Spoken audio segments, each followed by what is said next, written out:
আসসালামু আলাইকুম ওয়া রাহমাতুল্লাহি ওয়া বারাকাতুহু। সুপ্রিয় দর্শক, সকলকে জানাচ্ছি আন্তরিক প্রীতি ও ভালোবাসা। কবুল হজের বিনিময় জান্নাত। হজের সাথে সংশ্লিষ্ট সমস্ত ইবাদতই আল্লাহ তাআলার কাছে অতি প্রিয় এবং মর্যাদাপূর্ণ। কেউ যদি হজের সফরে মৃত্যুবরণ করে তাহলে আল্লাহ তাআলা কিয়ামত পর্যন্ত তাকে হজের সওয়াব দান করবেন।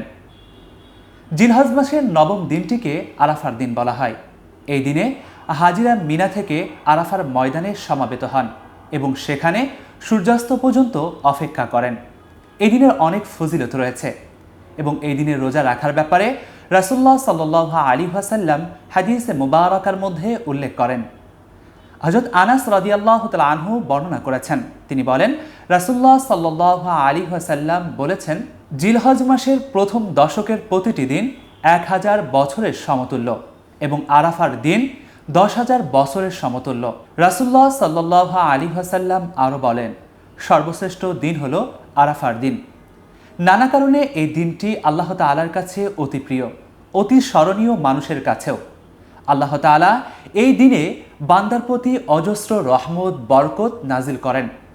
এই লক্ষ্যে আল্লাহ তাআলার পয়গম্বর আলাইহিস ওয়াসাল্লাম হাদিসে মুবারাকার মধ্যে উল্লেখ করেছেন, তিনি বলেন, বদর যুদ্ধের পরে সচ্চয় শয়তান বেশি ক্রোধান্বিত হয়, লাঞ্ছিত হয় এই আরাফার দিনে। কেননা আল্লাহ তাআলা এই আরাফার দিনে আল্লাহ তাআলার অসংখ্য বান্দাকে জাহান্নাম থেকে মুক্তি দান করেন এবং তার রহমত দিয়ে বেষ্টন করে নেন। আল্লাহ তাআলা ফেরেশতাদেরকে গৌরব নিয়ে বলেন, দেখো তো আমার এই বান্দারা কি চায়। এর দ্বারা বুঝে আসে এই দিনটির কত গুরুত্বপূর্ণ। এই দিনটি আল্লাহ তাআলার কাছে অত্যন্ত গুরুত্বপূর্ণ, তাই বান্দার উচিত এই দিনে বেশি ইবাদত করা। এই দিনটিতে কেন আমরা রোজা রাখব? এই রোজা রাখার ব্যাপারে হযরত আবু কাতাদা আনসারী রাদিয়াল্লাহু তাআলা আনহু বর্ণনা করেন, তিনি বলেন, রাসূলুল্লাহ সাল্লাল্লাহু আলাইহি ওয়াসাল্লামকে আরাফার দিনের রোজা রাখার সম্পর্কে জিজ্ঞাসা করা হলো। তিনি বলেন, এই আরাফার দিনে রোজা রাখলে আল্লাহ তাআলা তার পেছনের এবং সামনের 1 বছরের গুনার কাফারা হিসাবে গণ্য করবেন।